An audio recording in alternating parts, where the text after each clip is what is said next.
It's been a long, long time coming, but I know a change gonna come. Oh, yes it will.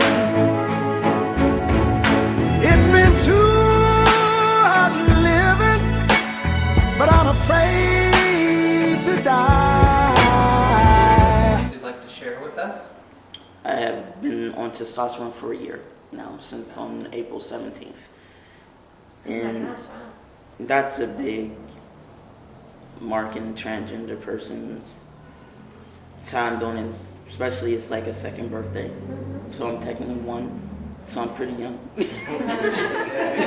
Still accepting gifts? Yes, still accepting gifts. Prefer Batman or Cookie Monster gifts. But yeah, this throughout the transitioning, for a transgender person, especially with the way media is now putting it out there, and that a lot of people think automatically once I start testosterone and hormones, I'm gonna automatically look like what I desire.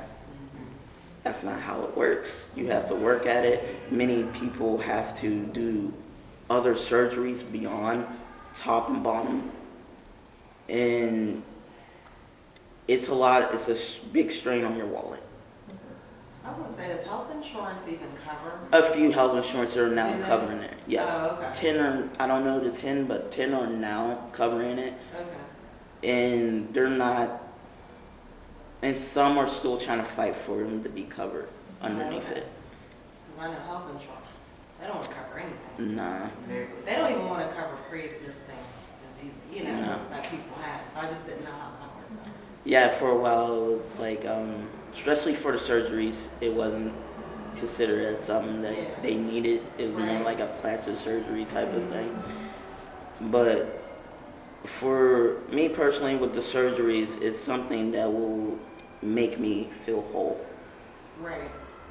And make me feel like I'm complete, make me feel like any other male, and be able to be my genuine self 100%. But I know right now financially I'm not at that level, so I'm comfortable with where I'm at right now, especially with the facial hair and the voice. Yeah. One of the big things for me that I couldn't wait to get. Well, like you said, it's a start. Yeah. Into your transition. How do you feel about the TV shows like I Am Kate and the one on TLC, the younger I Am Jazz? Caitlin? That's like a whole nother whole nother talk. A whole nother session. For others, she's their hero. To me, she's not my hero. Mm-hmm. I don't really watch her show. I watch I Am Jazz, which is more positive and more It's more real inspirational. life. It's more, Yeah. it's more real life. Don't you It's It's think more so? real life, yeah. It's way more real life. It's a big step for her age to be out, very much out and open with everybody and taking those. It's just insults nice that and to everything. see her family so involved and like Yes. she has female friends, like people at school know everything. It just seems, like you said, it's more positive. Yeah. Whereas I Am Kate, she focuses on a lot of the negative, which Yeah. I guess, I mean, there is negativity, towards, like you've been saying, Yeah. with prejudices. But it's like she's on this world tour, like on a bus. And I just feel like now we don't see her as how we used to, where it's family, kids, golf, like real life. Yeah. Right. Now you're on some tour bus and they're arguing about, who's going to be president. Yeah. To me, with Caitlyn Jenner, I don't really say a lot about her. Like, I don't like her, but I respect her journey. And I will use the pronouns that she wants, and I will use the name that she desires. There's other people who will take it as far as not use the right pronouns and not use the right name. And it's like, you're attacking that person. And a lot of people don't see, like, when you do that, you're basically attacking every transgender person because you're not really respecting that person. You may not like somebody, but respect that these are the pronouns and names they want to be used. Well, and I think that Caitlyn Jenner's story also comes from, it's a story that's harder, the whole Kardashian story, and then the story of Bruce Jenner and this Olympic athlete, then those are stories that already set Caitlyn Jenner apart, because the stories are so different from the kind of life that the majority of people lead. And so I think that in some ways it's more about, there's also this dynamic of celebrity and personality and stuff. And so, I don't know. So it's there are lots of distancers. Yeah. It's just hard. I feel like we don't really see her daily struggle. Exactly. Almost. That's why I like I Am Jazz. Yeah. It's real. And I think that's what a lot of people who have a problem with her is that she didn't really go through the ringer. Because she had the money to on the show. Yeah. They tell her that all the time too. You're coming from a different, perspective. They said that. What? On the one episode, the other transgender girls told Bruce that. Caitlyn. Yeah. Caitlyn.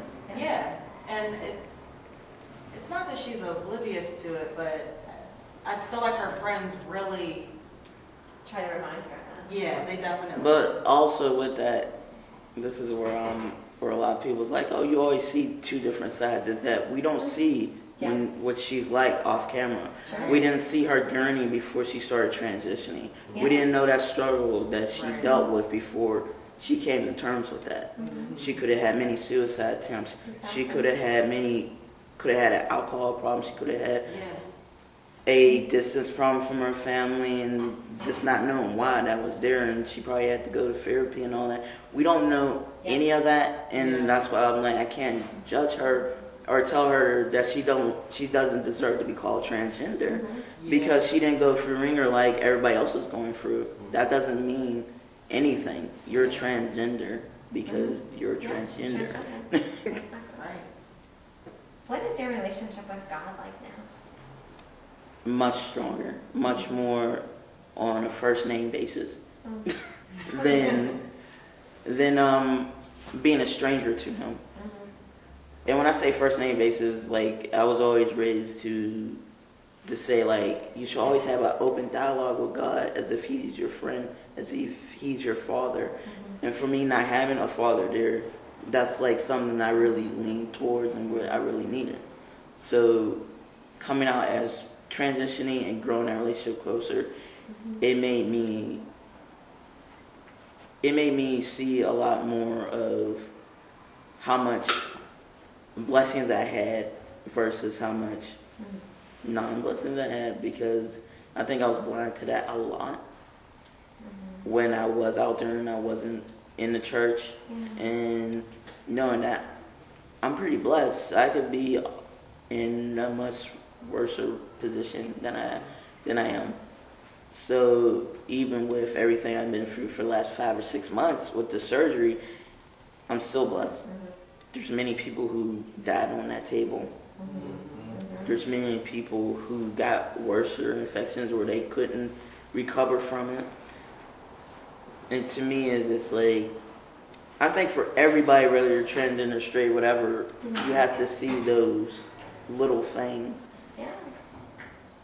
The big things, yes, you're going to notice them because they're big. The little things of, oh, I didn't trip off the steps. So right. And, I didn't crash into this or hit this little things. Oh, I found $1 in my pocket. And I was very happy about that. I was very happy. I was like... That is always a nice treat. I was just with my girlfriend, I was like, pass Antoine, put $1 in here for future Antoine. And I was like, I appreciate that.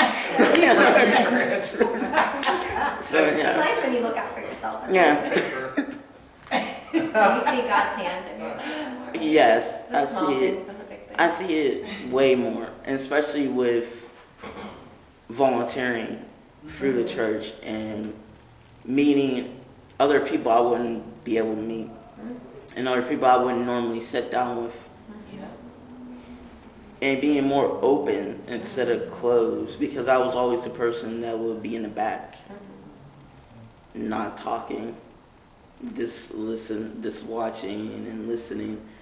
And that's why also when I said I'm not being silenced, because I've been very quiet for almost my whole life. So for me to actually even be in front of y'all and talking, that's like a big step for me. Yeah.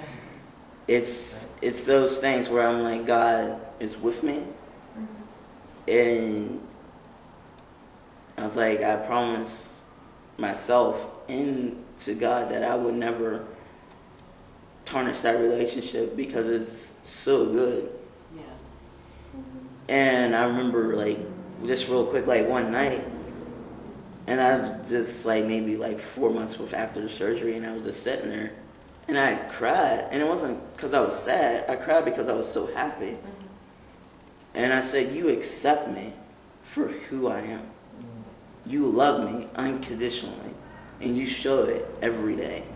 And you gave me, to me, a second chance to do your work. So I was very much moved by that. And being able to say it and cry tears of joy instead of versus tears of sadness. So yeah, God is a very powerful person in my life.